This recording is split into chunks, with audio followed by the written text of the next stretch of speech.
Welcome to Calm Your Caveman, a podcast where we study the tools for anxiety mastery. I'm your host, Dr. Adriana Jarvis Twitchell, a specialist in anxiety mastery strategies.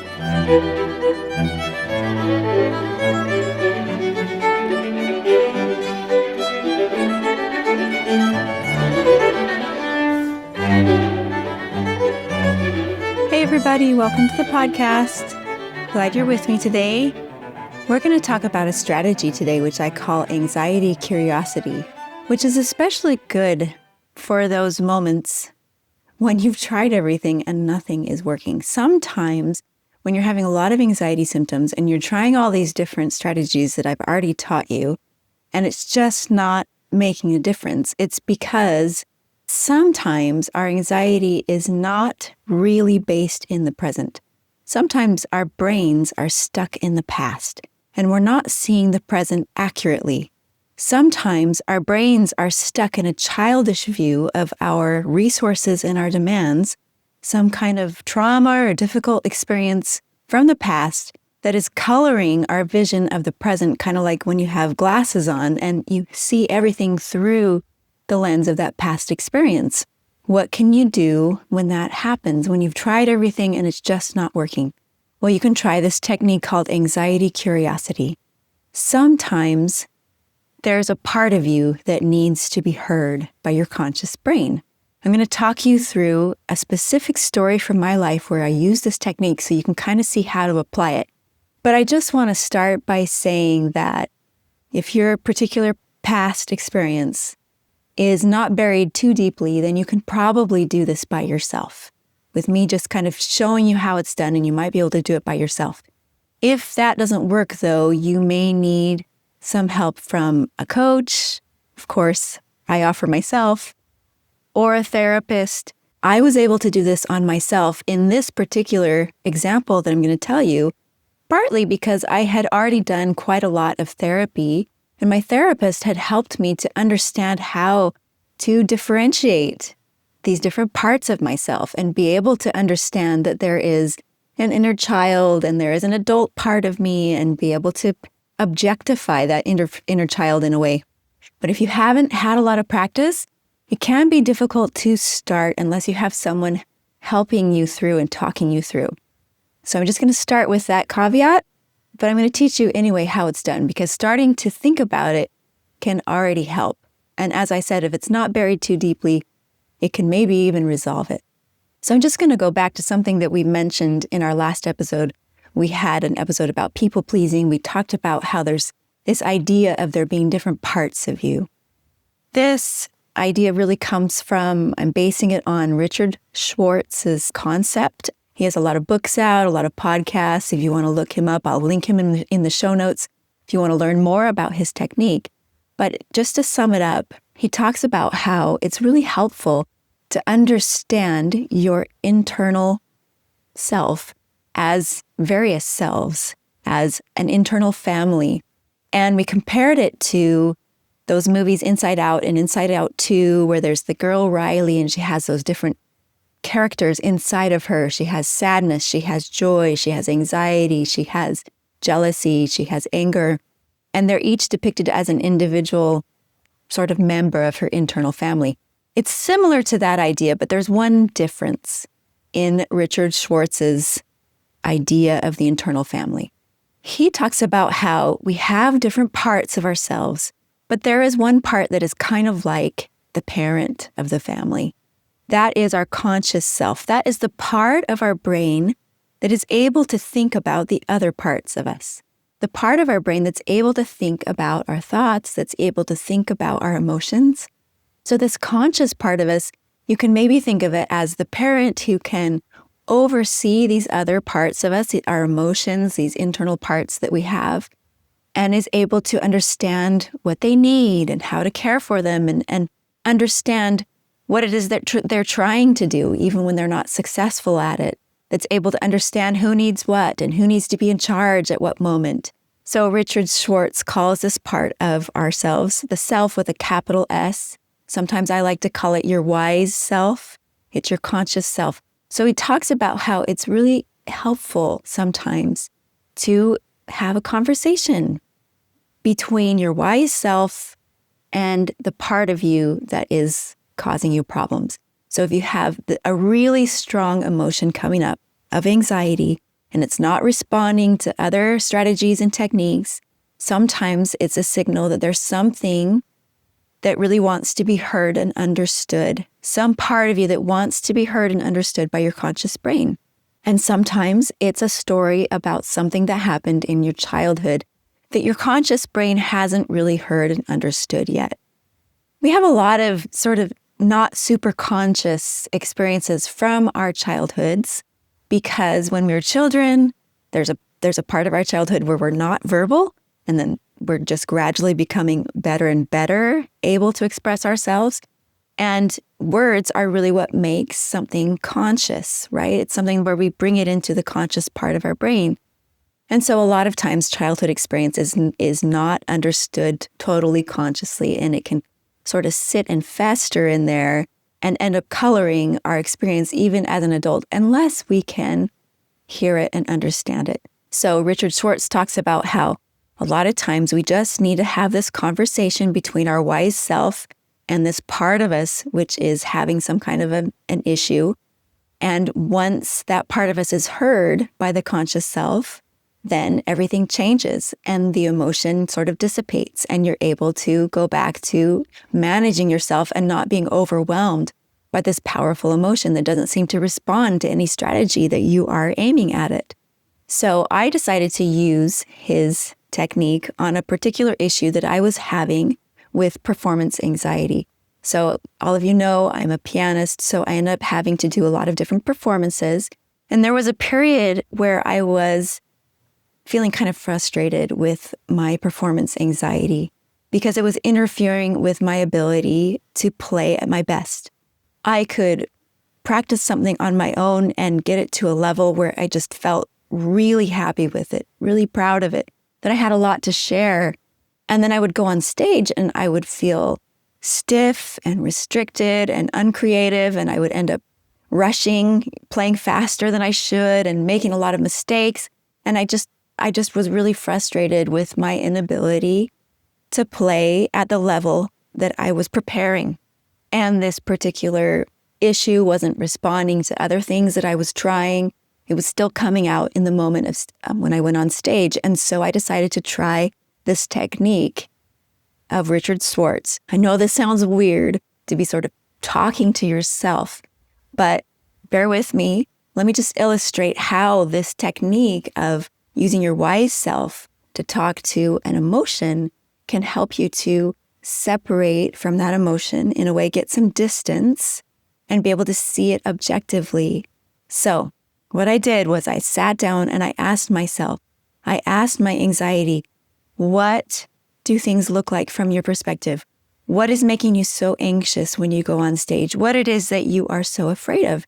And I had my pen and my notebook and I started to just write stream of consciousness about all of the images that came to my head after I asked those questions. It's interesting. Certain very specific images sort of came up after I asked those questions to my performance anxiety. I started to remember different scenes from my childhood. One of the scenes that I remembered was different times when I felt really small and a little bit lost in kind of a crowd of siblings. I grew up in a kind of big family. There were 6 kids, and I wasn't the oldest or the youngest. I was in the middle. I was number 5. And I remembered different times when I felt that it was a little bit hard to be noticed or heard. And my parents were very loving and very attentive, but their attention was divided between 6 children. And so I remembered times when I felt like I kind of had a clamor for attention, or I wasn't getting the amount of attention that I really wanted. The next images that came to me were memories of years when my mother would sit with me one-on-one at the piano and practice with me.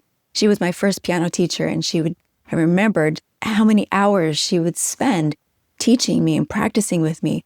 I remembered her taking me to lessons later when I started with a different teacher, taking me to competitions, taking me to performances.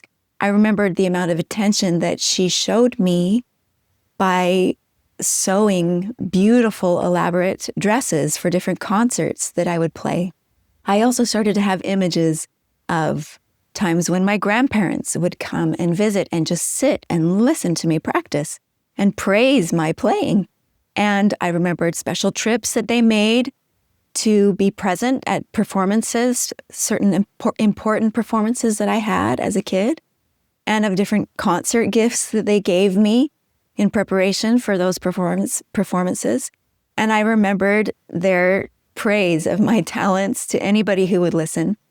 And so I started to write down all of these different images that came to me. And it's important when you're writing down images that these different parts bring up, these different internal family parts bring up, that you recognize that your unconscious parts, they don't necessarily speak in words, but they speak in symbols.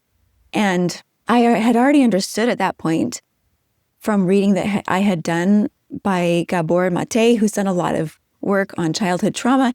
He talks about how to a child, an attention from their parent is equivalent to the ability to survive, because a child feels like attention is protection and connection. And children are totally dependent on their parents. And so a child feels like in order to survive, they really need this precious resource of attention. And so when I started to look at these images that I had written down and described that had come up for me when I had asked these questions, I started to understand how the child version of me understood that playing the piano well and performing well was a really big resource for securing attention from my caregivers, from my parents, from my grandparents. And so my childish brain felt that playing well was equivalent to connection and protection and critical for my survival. My childish brain understood that if I did not play in a way that impressed the people around me, that I would lose my claim on this attention that I was getting from my caregivers. And then I would be vulnerable in a way existentially. And this, even though this realization sounds silly from an adult perspective, you can understand how a child would see things this way. A dependent child who really does depend on their caregivers for their survival, this conclusion that, I'm existentially threatened if I don't perform in a way that elucidates praise from the people around me. If I don't do that, I'm going to die. Basically, that's what my childish brain thought. And once I was able to understand that that's the way my inner child saw performance, then I could, with my wise self, talk to my performance anxiety and explain to it that, hey, you know what? You're not a child anymore. You're not dependent on other people for all of your needs. Your survival is not going to be compromised if other people who watch you play are inattentive or not impressed. Your performance is not going to determine whether or not you are worthy of these basic resources for survival. Richard Schwartz talks about how if once you have heard the message of an internal part, the feeling will change. And this really happened for me. Once I was able to understand that my inner child viewed things that way, then I could comfort it, I can objectify it, and this helps to diffuse it. It ends up not taking hold of me, and I'm able to focus on what it is that I want to do in the performance and not get all tied up and make a bunch of mistakes that I haven't been making in the practice room, etc. So children, we end up seeing things a lot of times in a really inaccurate way. Of course, even as a child, I wasn't in danger of not surviving if people didn't like my piano playing. But, children come to funny conclusions, and that was one of the conclusions that I had come to. But I didn't know that that was one of my conclusions until I had this quote-unquote conversation between my wise self and my performance anxiety. And I asked it questions directly and listened to the images that it brought up, saw the symbols in those images, and understood what it was that my inner child had been afraid of and how to couch that childhood perspective within an adult perspective and comfort that part of me. So can you see how this is more effective than making a war against your performance anxiety? Of course, I've mentioned before that research shows that if we resist and we fight against our anxiety, it will only get worse. But if you can try and understand it, be curious about what message it might be trying to bring, sometimes it will have a message from your past and help you to understand how your present experience is being colored by an unconscious experience from the past, an unconscious conclusion about your demands and resources from your childhood.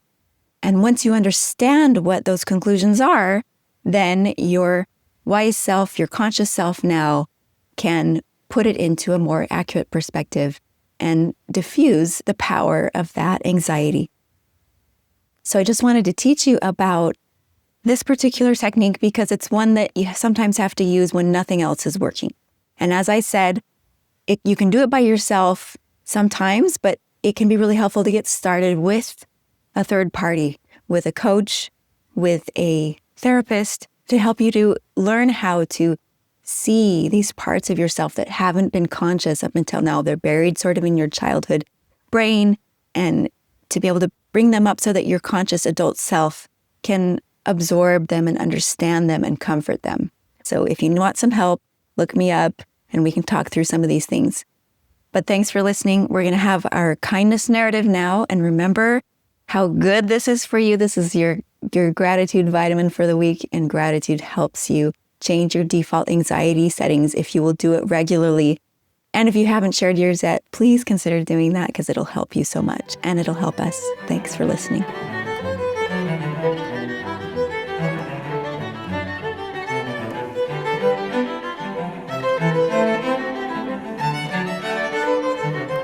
When my eldest child was about 12 years old, he did many things that boys that age do. He used what I called the gravity method of clothing care, leaving them all over the floor, teased his siblings mercilessly, cheated when playing games with them, and avoided home chores when possible. He was not a bad or disrespectful boy, but I was overly critical of him. About this same time, he became a member of a local Boy Scout troop, of which one of our neighbors, a man named Charlie, was the unlikely leader. He was a friendly and decent man, but an unlikely scout leader because he had no discernible camping skills. Instead of setting an example of hardy outdoor living, always drove his big, comfortable recreational vehicle to campouts and slept in it, while all the boys made do with tents. I was not thrilled about scout activities because they gave my son an excuse to avoid the boring household chores I assigned him. However, Charlie had a different attitude toward my son than I had. He thought my son was amazing and depended on him to show the other boys how to tie knots, sharpen axes, and other woodland skills. Of course, Charlie liked and respected my son, who thought Charlie and scouting was great fun. To make a long story short, now my son has grown up, is internationally known in his profession, has a large family of his own, and is an amazingly committed father. His former Boy Scout leader, Charlie, passed away some time ago. I've often reflected on what a huge role he played in helping my son develop what he needed and was not getting from his own father, a sense of his own worth. I learned something important from Charlie and will always be grateful to him for helping me raise my son with the appreciation he deserved and needed.